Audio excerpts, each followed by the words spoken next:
নমস্কার সবাইকে, রাধে রাধে। আমি পৌশালী। পৌষ সানশাইনের আবারও নতুন একটা ব্লগে আপনাদের সবাইকে জানাই অনেক স্বাগত। আশা করি আপনারা যে যেখান থেকে আমার ভিডিওটি দেখছেন সবাই খুব ভালো আছেন আর সুস্থ আছেন। আজকে কিন্তু অনেক দেরি করে ব্লগটা শুরু করলাম। সকালবেলা সমস্ত কাজকর্ম সেরে ফেলেছিলাম। আজকেও ওই 6টার দিকে ঘুম থেকে উঠেছি। নাইট ডিউটি ছিল হাজব্যান্ডের, তাকেও ভোর খেতে দিয়ে দিয়েছি। তারপরে অনেকক্ষণ মেয়ের কাছে গিয়েছিলাম। তারপরে এখন প্রায় 10টা মতো বাজে। উঠে এসে মেয়ের জন্য একটু ব্রেকফাস্ট বানাচ্ছি। আজকাল করে না সকালবেলা ওকে আমি জিজ্ঞেস করে নেই ও কী খেতে চায়, তো সেরকমভাবেই কিন্তু বানিয়ে দিই। ও তো কোনো রকম অপশান দিতে পারে না, তবে আমি ওকে বেশিরভাগ ক্ষেত্রে অপশান দিই। আজকে যেরকম বলেছিলাম পোহা না দুধ ব্রেড, তো আমাকে বলেছে দুধ ব্রেড খাবে, তো সেই জন্য ওর জন্য একটুখানি দুধ ব্রেড বানিয়ে দিচ্ছি। যদিও দুধ ব্রেড খাওয়ারটা কিন্তু একদমই হেলদি নয়, খুবই আনহেলদি একটা খাবার। বাচ্চাদেরকে তো দেওয়া একদমই ঠিক নয়। 1 বছরের নিচে বাচ্চাদেরকে এমনিতেও ব্রেড দিতে মানা করে। আমি আমার মেয়েকে না 2 বছরের পর থেকে ব্রেড দেওয়া শুরু করেছিলাম, তবে খুবই কম পরিমাণে দিই। ওই মোটামুটি মাসে 2 থেকে 3 বার মতো ওকে দিয়ে থাকি। কখনো কখনো স্যান্ডউইচ করে দিই, কখনো পিনাট বাটার লাগিয়ে দিই, কখনো এরকমভাবেও দিয়ে থাকি। আজকে যেরকম একটু ঘি দিচ্ছি, তার উপরে অল্প একটুখানি চিনি ছড়িয়ে দেবো। আজকে সেরকম কিছু হাতের কাছে ছিল না, তাই এটা দিয়েই দিলাম আর কি। তা নাহলে হয়তো স্যান্ডউইচটাই বানিয়ে দিতাম। আর এদিকে আমার দুধটা কিন্তু একদম ফুটে এসেছে। যখন আমি মেয়েকে দুধ দিই না, তখন চেষ্টা করি দুধটাকে একটু ভালো করে ফুটিয়ে নেওয়ার জন্য। আমরা যখন দুধ খাই তখন মোটামুটি 1 ফুট উঠলেই নামিয়ে নিই, তবে মেয়েকে দিলে মোটামুটি 10 থেকে 15 মিনিটের জন্য দুধটাকে ভালোভাবে ফোটাই, তারপরেই মেয়েকে দিই। আমার না এই দুধ উতলে পড়াটা দেখতে বেশ ভালো লাগে, তবে গ্যাসে পড়ে গেলে তো একটুখানি খাটনি বেড়ে যায়। আমি শুনেছি বাড়ির মঙ্গলের জন্য নাকি দুধ উতলানো খুবই ভালো।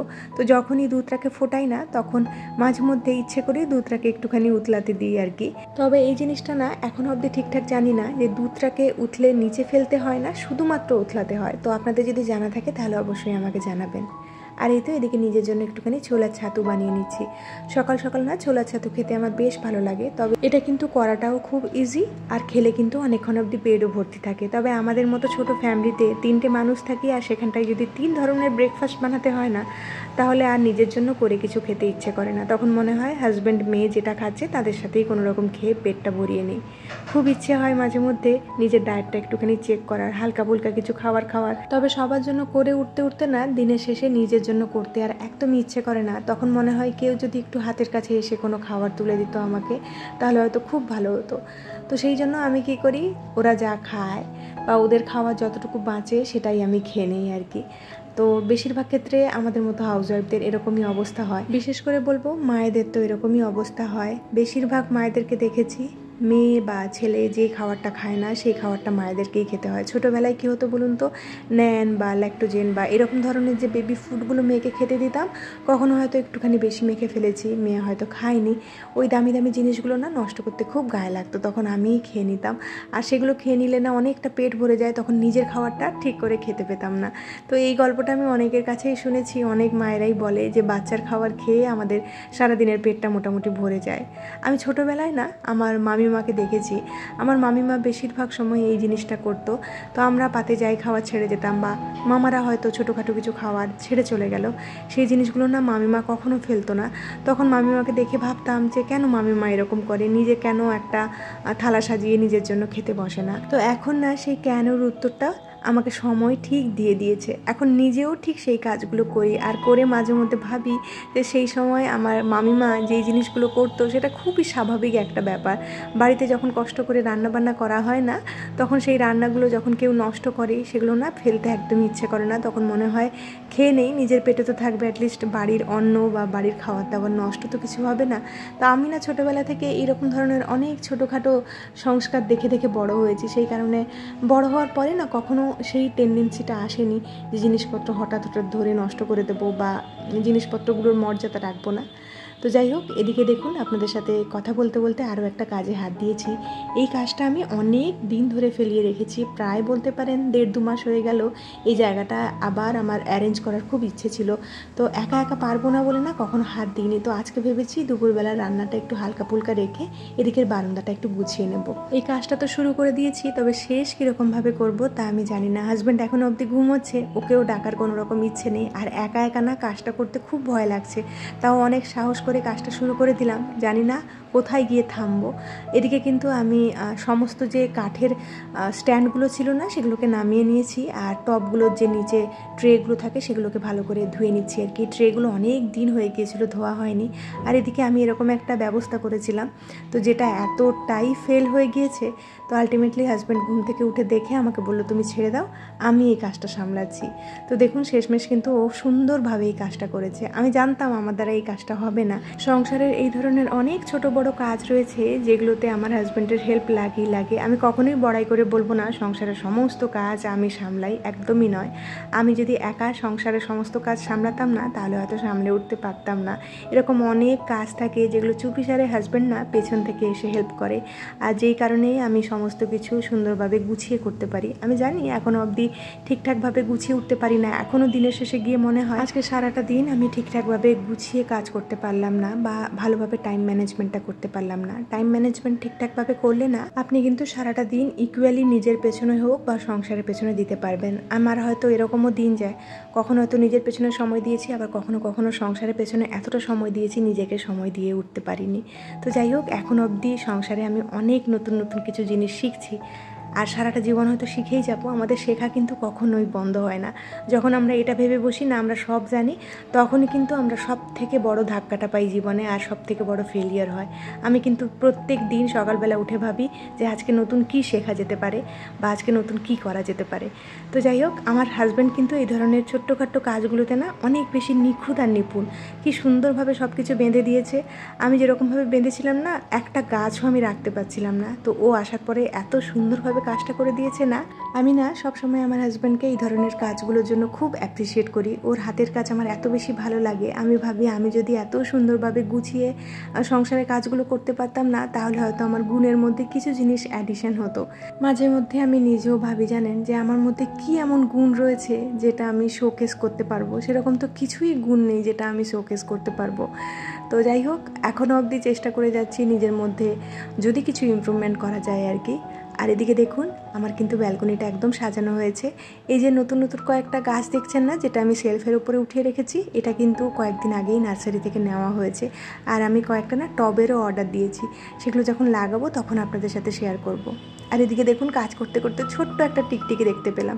এই ইদানিং না বাড়িতে দেখছি কয়েকটা টিকটিকির আবির্ভাব হয়েছে, আর আমার মেয়ে দেখে এগুলো এত বেশি খুশি হয়। অন্যান্য বাচ্চারা যেরকম ভয় পায় না, আমার মেয়ে আবার টিকটিকি দেখলে খুব খুশি হয় আর কি। যখনই এদিকে ওদিকে একটা টিকটিকি দেখতে পায় আমাকে গিয়ে ডাকে যে মা দেখবে চলো, ওখানে একটা টিকটিকি এসেছে। তো বেবি টিকটিকিটাকে দেখে ওকে দেখাচ্ছিলাম। আর এদিকে আমি কিন্তু এখন ঘরটাকে একবার ভালো করে মুছে নিচ্ছি, যেহেতু বারান্দাতে কাজ করেছি না, গোটা ঘরেই মোটামুটি একটু মাটি ছড়াছড়ি হয়েছে। আর এমনিতেও কিন্তু আমি বিকেলের দিক করে না একবার করে ঘর মুছি যদি প্রয়োজন থাকে। তো সেই কারণে আজকে ভাবলাম দুপুরবেলায় কাজটা সেরে দিই। আর সকালবেলা না আজকে ওদিকে বাসি ঘরটাও গোছানো হয়নি, তো এরপরে ভাবছি বেডরুমটা একটুখানি গুছিয়ে নেব। হাজব্যান্ড যেহেতু সকালবেলা এসেই ঘুমিয়ে পড়েছিল, আমি আর বেডটাকে গোছাইনি, তো এখন আমি ভালো করে বেডটা গুছিয়ে নিচ্ছি।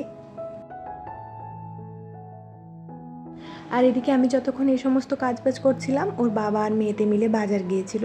দুজনেই স্নান ধান করে নিয়েছে। আমি বললাম আমি এদিকের কাজগুলো সেরে নিই, তারপরে দুপুরে খাওয়ার দাওয়ারটা দেবো।